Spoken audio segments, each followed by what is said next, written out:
You ask Tiger to calculate. This deals with finding the midpoint between 2 points.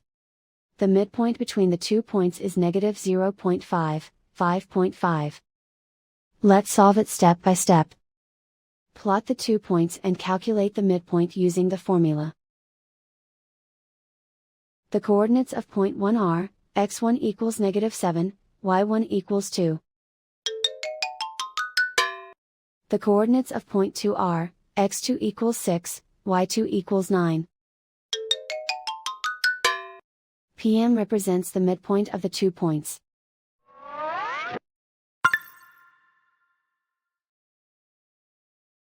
Use the x values in the midpoint formula to find the midpoints x.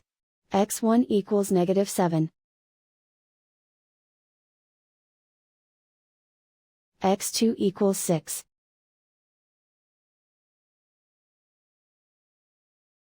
Simplify the arithmetic.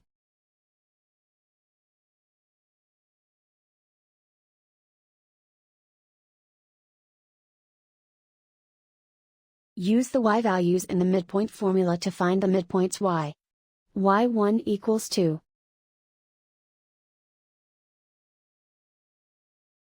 y2 equals 9.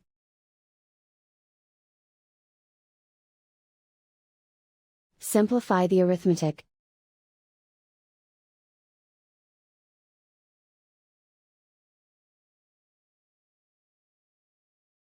And so, the midpoint is, negative 0.5, 5.5.